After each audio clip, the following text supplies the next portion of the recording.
You're listening to the Mark Bradford Alchemy for Life podcast. Just be your best self. There, we're done. You don't even need to listen to the rest. I mean, that's it. Well, hey there. Welcome back. Do you remember when people used to advise you to be yourself, right? That was the go-to advice and recommendation, right? For people who were around you, whether you were nervous about a job interview or a date or being in public or whatever, right? Anything where you needed sort of general advice or information about how to be or behave or how to be better and so forth, right? It was typically, oh, just be yourself, right? And we all know just how useless that information was, right? It really was. It really is. And then all of a sudden, everyone got together and they had their little secret meeting and they went, well, no, we're not going to tell people that. That's dumb. You shouldn't be yourself. Now, should you? You should be your best self. Aha. Now you're talking, right? You should be the best person you can be, right? Be your ideal self, right? The best version of you. That's what people tell you. Be the best version of you. Okay. So that's not a lot of pressure at all, right? Like being the best version of you. And let's do that thing we always do in the podcast, right? Let's rewind. How do you be the best version of you? What do you need to do first to be the best version of you? Oh no, I'll wait. Feel free to pause it if you want to think about this. You have to know what the best version of you is. Right? How are you able to be and perform and do and exist and realize the best version of you if you don't even know what that is? So then rewind some more. How do you figure here we go again. It's the Mark thing we do, right? How do you figure out what the best version of you is? Doesn't that sound like valuable information? Doesn't that sound like something that can't come from really anyone but you? And you're the person asking and you're the person that doesn't know. Do you see the little problem? Do you see the little loop of logic in which we're back to square one over and over again?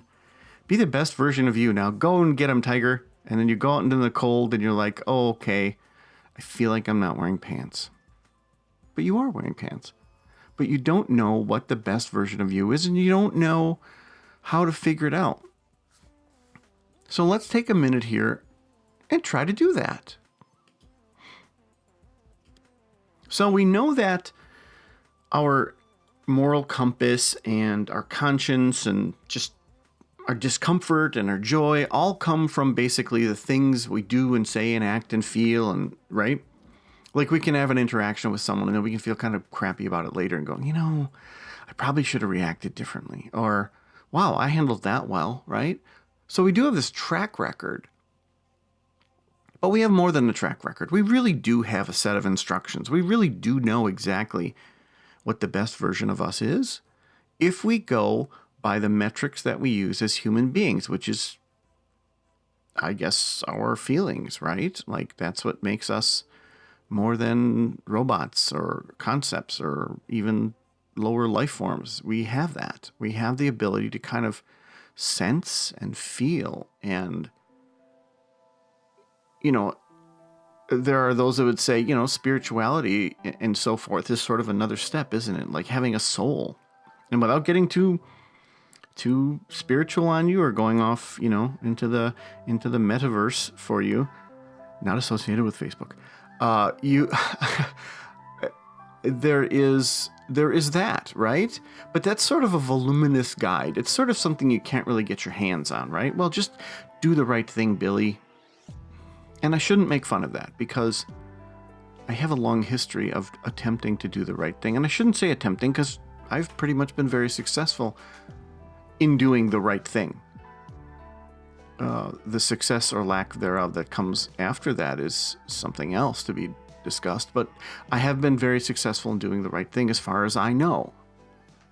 And it's typically the hard thing. But there's more to life than just doing the right thing. There's more to being the best version of you than doing the right thing. I mean, there's a lot to you, right? And we could talk ad nauseum about this, and we're already half done with the podcast at least if I keep to my word and try to keep it to 10 minutes. So how do we figure this out? Well, I'm going to assume you have a wish list, right? I wish I was better at this. I wish I was this. I wish I was that. I wish I was that, right? You could have things like, I wish I was more tolerant. I wish I was more resilient. I wish I could handle things better under pressure. Okay? But the flip side of that is that your unique personality, the thing that makes you you, may not make you the best at those things, and that's okay, right? For example, if the best version of you is this passionate, artistic person, you probably suck at business. Most artists do. Most people who are creative stink at business. They stink at logic. They stink at marketing themselves, right? I mean, I'm certainly in the latter camp. I'd like to think that I produce quite a bit of creative goods and services and things, this being one of them. But my inability to market it properly is clear to me. But am I making myself the best version of me by becoming the world's greatest marketer? Or am I just reaching more people that way? Right? Like, the best version of me, I would think, includes me continuing to make like really good podcasts and even better and better and better podcasts and interview even cooler and cooler people. It means I'm going to continue to write books, bigger, grander, more interesting books, fiction and nonfiction. It means a lot of things, right? And the same thing for you. And you may get caught up in your full-time job of showing up at the office and doing that thing and being the salesman of the year and all that stuff, right? But that may not have a lot to do with the best version of you. It's a tricky thing, isn't it? It's a slippery thing. The more you think about it, it kind of slips away. It's sort of like what I say about what defining really love is. You know, if you define love and define how you're attracted to somebody, it's really hard. Except I wrote a book on this. So if I can figure out how people connect and we can actually put it on a little dashboard thing, then I think it's very possible to figure out the best version of you. And I think it does go back to the book, The Status Game and the Status Game 2, in which I defined that we all have these little dashboards. So the answer to this question after 8 minutes is you have to figure out what's on your dashboard. You have to figure out the gauges that tell you, this is important to me, Mark. This is not important. It's not even on the dashboard. Or it's just a tiny little dial. I mean, it's sort of important. You know, there's a lot of those little things in life that are those little tiny slices where you're like, you know, I wish this was this way, but it's not a big deal. You know, the majority of everything is great, but this little thing here. So you need to look at your dashboard. You need to figure out what it is that makes you happy, what it is you like about yourself, and perhaps even what it is that attracts you to other people. Now, getting back to the status game that I just sort of shoved onto you out of nowhere, I believe that people have these 3 dashboards. There's a dashboard for yourself. It's it's one you can see in the mirror, or if you look down, you can see it as well.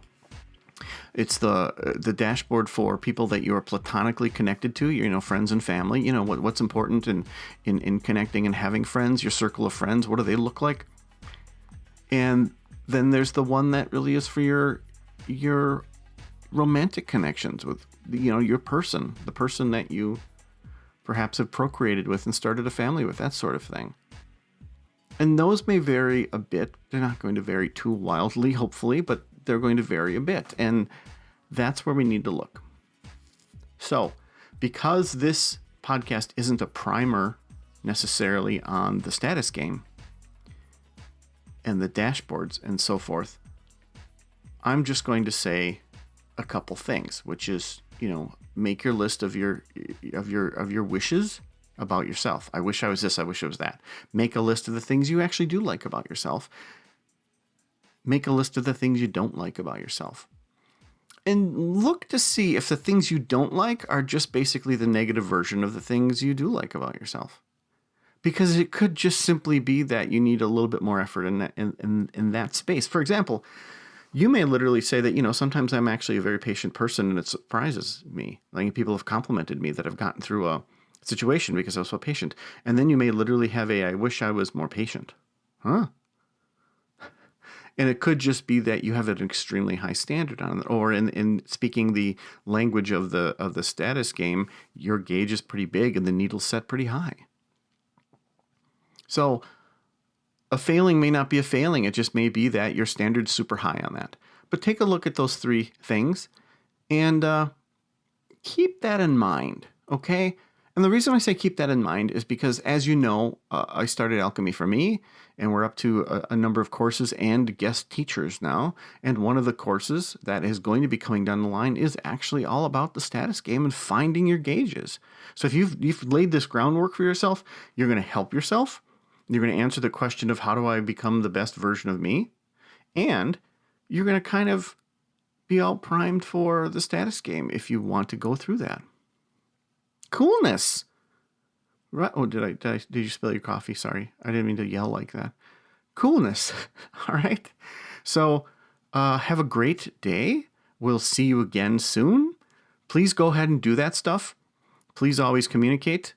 And as always, take care of yourself, and I'll see you later. Hey there. Thanks for listening. You know I always enjoy your feedback. The prequel to the Sword and the Sunflower duet, called Upside Down, is now available. The Sword and the Sunflower is available as Kindle, paperback, and audiobook, with the other two, Amira and Upside Down, being available as Kindle and paperback. Well, actually, all three books are now available in hardcover.